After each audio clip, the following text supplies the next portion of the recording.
इस वीडियो में हम डिटेल डिस्कस करने जा रहे हैं कि जो फीमेल रिप्रोडक्टिव सिस्टम है उसकी स्ट्रक्चर क्या है। और अफसोस की बात ये भी है कि फीमेल को फीमेल होते हुए भी अपनी रिप्रोडक्टिव स्ट्रक्चर की डिटेल का पता नहीं होता।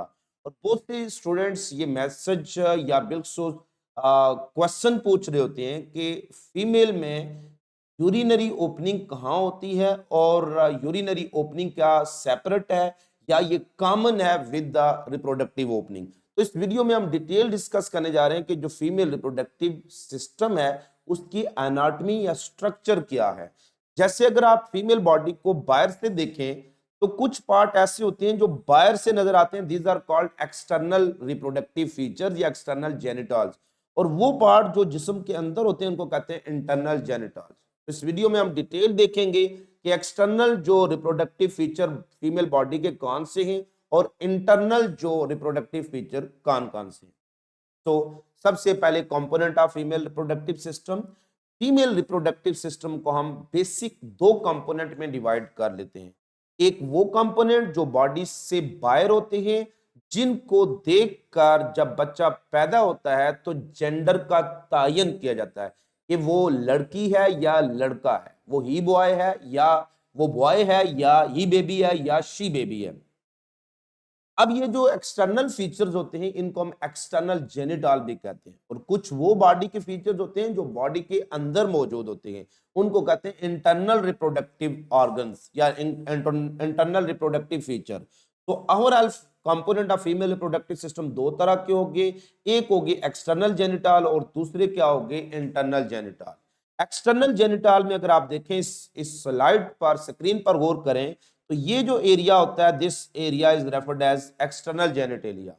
इसमें ये बिल्कुल नाफ के थोड़ा नीचे ये जो अपर रीजन होता है ये भी एक मॉन्स प्यूबस कहलाता है। ये लिप लाइक स्ट्रक्चर होती हैं दैट आर कॉल्ड लैबिया और बाकी पार्ट इसके इनसाइड होते हैं। हम देखते हैं कि इन लिप लाइक स्ट्रक्चर का क्या फायदा है और ये क्यों फीमेल बॉडी में रखे जाते हैं। और बाकी फिर कुछ पार्ट जो बॉडी के अंदर होते हैं जिनको इंटरनल जेनिटल कहते हैं और ज्यादातर बुक्स के अंदर इनको एक्सप्लेन किया जाता है। इंटरनल जेनिटल ओवरी, यूट्रस, इस तरह से वेजिनल कैनाल है, सर्वेक्स है, फेलोपियन ट्यूब है, ये सारे फीमेल बॉडी के इनसाइड पाए जाते हैं। हम सबसे पहले डिस्कस करने जा रहे हैं एक्सटर्नल जेनिटल। ज़ाहिर एक्सटर्नल जेनिटल को स्टडी करने के लिए फीमेल की जो एक्सटर्नल जेनिटलिया उनको एक्सपोज करना पड़ेगा। तो ये फीमेल की बोथ लेग्स हैं और लेग्स आर फुली एक्सपोज, फिर जाकर एक्सटर्नल जेनिटलिया क्लियरली विजिबल होंगे। अब बिल्कुल नाफ के नीचे ये जो अपवर्ड रेज रीजन होता है that is called mons pubis. ये जो पूरा जो अपवर्ड रेज पोर्शन होता है फीमेल में स्फैटी सा एरिया जो सॉफ्ट भी होता है that is called mons pubis. इसके ऊपर होते हैं प्यूबिक हेयर। होल रिप्रोडक्टिव जितने भी ये पार्ट है इसके इर्द गिर्द हेयर्स होते हैं और ज्यादातर हेयर प्यूबिक एरिया में होते हैं, मॉन्स प्यूबिस एरिया में, इसलिए इनको कहते हैं प्यूबिक हेयर। इन बालों का फायदा ये होता है कि बहुत से जर्म्स को ये ट्रैप कर लेते हैं और रिप्रोडक्टिव ओपनिंग तक नहीं पहुंचने देते, वरना इंफेक्शन हो सकता है और फीमेल में बहुत मुख्तलिफ किस्म की डिजीजेस हो सकती हैं। इसलिए इन हेयर्स का रखना जरूरी है। जब ये इन हेयर का एक खास लेंथ बढ़ जाती है, एक खास ड्यूरेशन के बाद इन हेयर में जर्म्स चूंकि बहुत ज्यादा इकट्ठे हो चुके होते हैं, ये नापाक तकरीबन हो चुके होते हैं, इनकी सफाई मुश्किल हो जाती है, इसलिए इनको बिल्कुल साफ करना रिलीजियस भी है और साइंटिफिक भी है। अब हम आते हैं जो एक्सटर्नल पार्ट में जो नेक्स्ट रीजन क्या है। जैसे मेल में पेनस की जो कैप होती है उसको कहते हैं ग्लास पेनस। ऐसे फीमेल में पेनस के बिल्कुल इक्विवेलेंट स्ट्रक्चर अगर हम देखें तो वो होती है क्लाइटोरस। वो क्या होती है? क्लाइटोरस होती है। क्लाइटोरस ही शुरू में जब बेबी की डेवलपमेंट हो रही होती है, मां के पेट में बच्चा होता है, तो अगर उसके पास एक्स एक्स क्रोमोसोम है तो वो क्लाइटोरस ही पहले डेवलप हुआ होता है। और अगर वाई क्रोमोसोम है तो यही क्लाइटोरस एक्सपेंड होता है, यही फिर ग्लास ऑफ पेनिस बन जाता है और बाकी रीजन इसका शाफ्ट और ये पेनिस में डेवलप हो जाता है। इस लिहाज से इसके भी एक कैप लाइक स्ट्रक्चर होती है that is glass of clitoris. Clitoris क्या है? Highly sensitive part with in the female body. इसमें नर्व एंडिंग सबसे ज्यादा होती है। अगर फीमेल बॉडी में अगर कोई पार्ट है जिसमें नर्व एंडिंग सबसे ज्यादा है अदर देन ब्रेन, तो वो ग्लास ऑफ क्लैटोरस होता है। मेल में it is equal to glans penis, वो जो कैप लाइक स्ट्रक्चर होती है। इसमें इतनी ज्यादा नर्व एंडिंग क्यों रखी जाती है? ताकि सेक्सुअल स्टिमुलेशन हो और सेक्सुअल डिस्चार्ज में हेल्प करती हैं। जब ये फुली स्टिमुलेट हो जाता है तो फिर ही सेक्सुअल डिस्चार्ज हो रहा होता है। तो ये ग्लास ऑफ पीनस के बाकी जो छोटा सा रीजन होता है, जब ये फीमेल में सेक्सुअल रोयल होती है तो ये स्वेल हो जाता है, एरेक्ट हो जाता है, इसमें भी एरेक्शन होती है। और this is the highly sensitive part जो फीमेल में सेक्सुअल फीलिंग लाता है और सेक्सुअल डिस्चार्ज करवाता है। इसमें कांस्टेंट रबिंग की वजह से, कांस्टेंट रबिंग अगर किसी कपड़े से हो या किसी भी स्ट्रक्चर से, तो बाद उससे भी सेक्सुअल डिस्चार्ज होता है। इसलिए इसके ऊपर भी एक स्किन की कवरिंग कुदरत की तरफ रखी जाती है। कुदरत की तरफ से इसके ऊपर भी एक स्किन की कवरिंग होती है। इस अगर हम देखें तो ये जो ग्लास ऑफ क्लैटोरस है, जैसे ग्लास ऑफ पीनस के आगे प्रीप्यूस रखी जाती है ताकि वो सेक्सुअल फीलिंग जो वैसे ही कपड़े के साथ टकरा कर वो फीलिंग ना जनरेट हो, इसी तरह से ये जो ग्लास ऑफ क्लाइटोरस है इसके ऊपर भी एक स्किन की कवरिंग होती है, that is called prepuce of clitoris. बाज फीमेल में ये प्रीप्यूस काफी लेंथी होती है, जैसे बहुत सी अरब ख्वातीन में, तो फिर उनमें सेक्सुअल फीलिंग नहीं आती, तो उसमें भी फिर सर्कमसिजम या खतना किया जाता है। इस प्रीप्यूस ऑफ क्लाइटोरस को काटा जाता है ताकि थोड़ा एक्सपोज हो और सेक्सुअल फीलिंग आए। बिल्कुल ग्लास ऑफ पीनस के नीचे वेरी इंपॉर्टेंट जो एक ओपनिंग है जिसका तल्लक यूरिनेशन छोटे पेशाब से होता है, that is called urethral opening. ये ओपनिंग फीमेल बॉडी में एक्स्ट्रा होती है। मेल में यही ओपनिंग एक कॉमन होती है जिसको हम पीनस की ओपनिंग कहते हैं, जहां से यूरिन भी बाहर आता है और सीमन भी बाहर आता है। तो बिल्कुल ग्लास ऑफ क्लैटोरस से नीचे छोटी सी ओपनिंग होती है, that is called urethral opening. इसके जरिए छोटा पेशाब मीन यूरिन बाहर खारिज होता है। उस यूरिथ्रल ओपनिंग से नीचे होती है जो सेक्सुअल ओपनिंग होती है, that is called vaginal entrance या वेजिनल ओपनिंग। जो इनसाइड बर्थ कैनाल होती है वो बाहर से यहां खारिज होती है। इस वेजिनल ओपनिंग के ऊपर एक होती है मेम्ब्रेनियस कवरिंग। ये जो मेम्ब्रेनियस लाइक कवरिंग होती है दैट इज कॉल्ड हाइमन।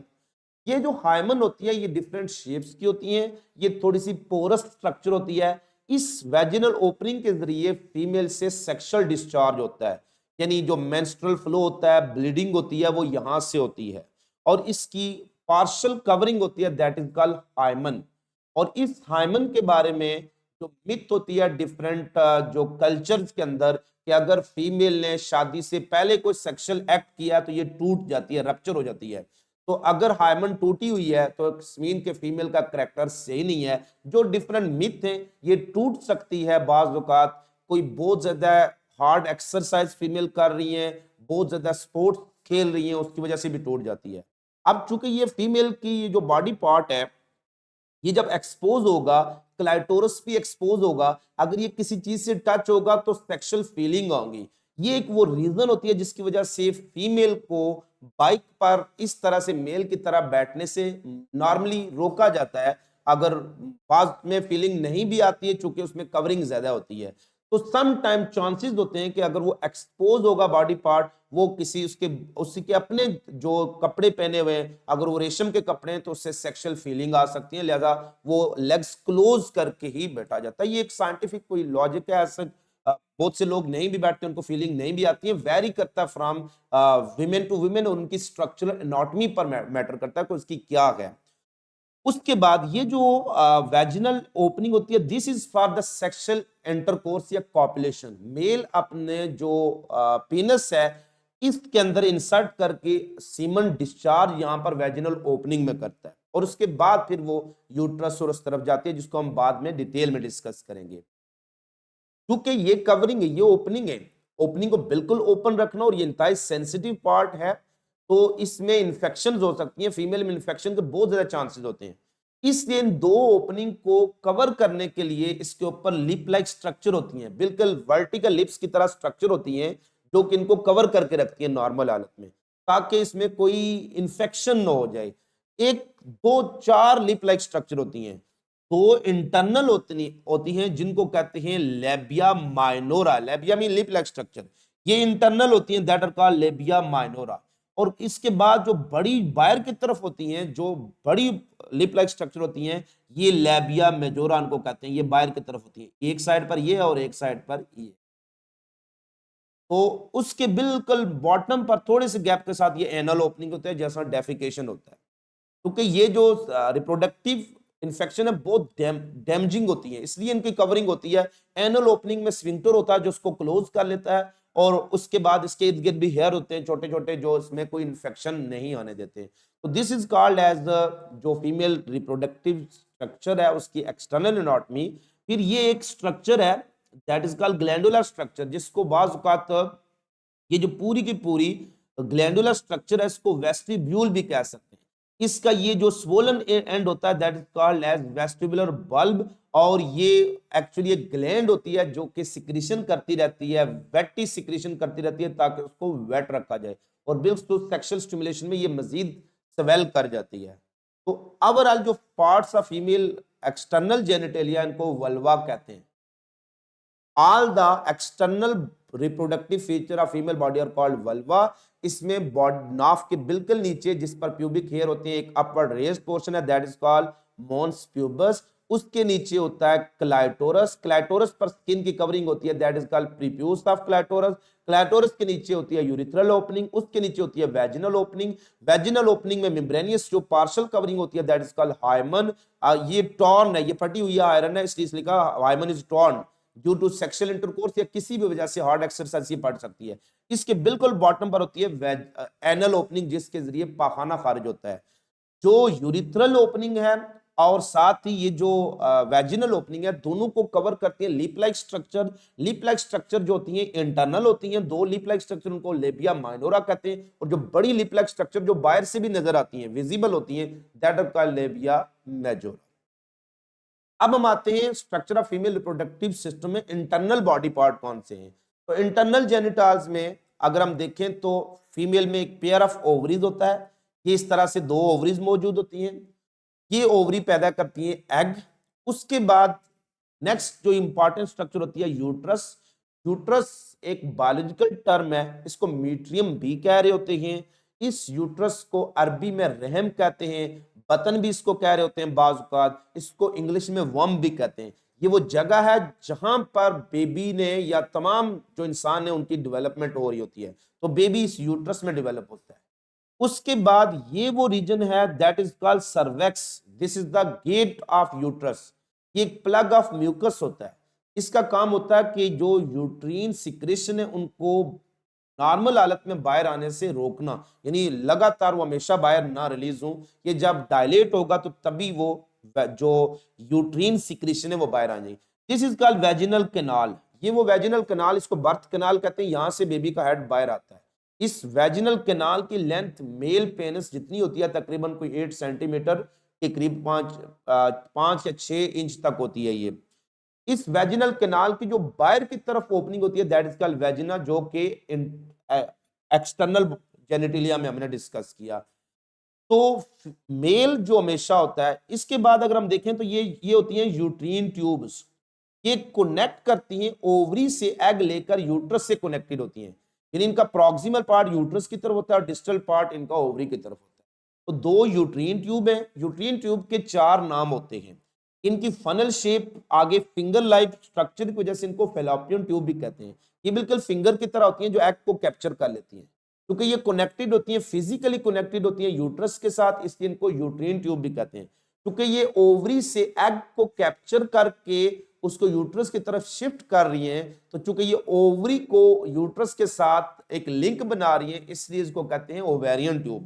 क्योंकि ये एग को कैरी करती हैं, एग इसी के जरिए आ रहा होता है, इसलिए इनको कहते हैं ओविडक्ट। ये 4 नाम है, uterine tube, fallopian tube, oviduct और ओवेरियन ट्यूब। ये जो ओवरी है, यहां से एग पैदा होता है। एक साइकिल में, मेंस्ट्रुअल साइकिल में एक ही एग पैदा होता है किसी एक ओवरी में रैंडमली, या इसमें या इसमें। इस बात का तयन किया जाता है कि कौन सी ओवरी पहले फंक्शनल हो जाती है, जिसको हम बाद में डिटेल में भी पढ़ेंगे। एग जो होता है यहाँ पर पैदा नहीं करता, रिलीज हो जाता है आगे, इसमें ये फनल शेप जो हाथ की तरह स्ट्रक्चर है, दिस कॉल्ड फैलोपियन ट्यूब। ये अगर कट कर दें तो फीमेल रिप्रोडक्टिव सिस्टम नहीं हो चल सकता, यानी उसमें बच्चा पैदा करने की सलाहियत नहीं रहेगी। इन्हीं यूट्रीन ट्यूब को गिरा लगा के बांध भी देते हैं बाज़ वक़्त अगर खानदानी मनसूबा बंदी करवानी है। तो ये फैलोपियन ट्यूब एग रिसीव कर लेंगी, एग जैसे ही आएगा तो फैलोपियन ट्यूब में यहाँ तक पहुंचेगा। तो मेल अपना जो सीमन है वो इस वेजिनल केनाल में डिस्चार्ज करता है। यहां से फिर वो उस सीमन के अंदर कुछ एंजाइम्स होती हैं जो सर्वेक्स की म्यूकस को थोड़ा पतला करती हैं, तो यहां से स्पर्म क्रॉस करते हुए यूट्रस को दोनों तरफ चले जाते हैं। जो स्पर्म तो एग की तरफ जाने में कामयाब होते हैं, यही एग में इनमें से कोई एक एग फर्टिलाइज करेगा, किसके साथ, वो एक स्पर्म फर्टिलाइज करेगा एग के साथ। तो फर्टिलाइजेशन कहाँ होगी, फैलोपियन ट्यूब में होगी, यूट्रीन ट्यूब में होगी। तो सीमन कहाँ डिस्चार्ज हुआ, वो वेजिनल वेजाइना में सीमन डिस्चार्ज हुआ। एग कहाँ रिलीज हुआ, वो पेल्विक कैविटी में, उसको कैप्चर किसने किया, फैलोपियन ट्यूब में। तो एग रिलीज प्रोड्यूस कहाँ हुआ, एग ओवरी में पैदा हुआ, रिलीज हुआ पेल्विक कैविटी में, वहां से उसको कैप्चर कर लिया फैलोपियन ट्यूब ने। सीमन रिलीज हुआ यहाँ से स्पर्म मूव करते हुए कहाँ जाएगा, फैलोपियन ट्यूब में। वहां पर क्या होगी, फर्टिलाइजेशन। फर्टिलाइजेशन के बाद फिर वहां से एग में जायगोट बनेगा, जायगोट से एम्ब्रियो बनकर यहाँ इंप्लांट होता है, प्लेसेंटा यहाँ बनेगा और बाकी डेवलपमेंट यहाँ होगी, जिसको हम बाद में डिटेल में डिस्कस करेंगे। जैसा फीमेल रिप्रोडक्टिव सिस्टम की जो इंटरनल पार्ट्स हैं उसमें पेयर ऑफ ओवरी है, पेयर ऑफ ओवेरियन ट्यूब है, एक सिंगल यूट्रस है, यूट्रस की गेट या ओपनिंग को सर्वेक्स कहेंगे, और जो वेजिनल कैनाल या वेजिनल ओपनिंग है। उसके बाद अगर हम देखें तो ये ओवरी की स्ट्रक्चर होती है, ओवरी में कैसे एग बनते हैं, जिस प्रोसेस को फोलिकुलोजेनेसिस या ओजेनेसिस भी कहते हैं। तो ये डिफरेंट ओवरी के अंदर ये फोलिकल्स होते हैं, जिनको हम बाद में function of female reproductive system में डिटेल में पढ़ेंगे कि फीमेल में एग कैसे पैदा होते हैं। तो this is all about the reproductive structure of female. अगर आपने यूट्यूब चैनल को सब्सक्राइब नहीं किया तो उसको जरूर सब्सक्राइब कर लें। आपसे मुलाकात होगी नेक्स्ट वीडियो के साथ। खुश रहिएगा, खुश रखिएगा, दुआ में याद रखिएगा।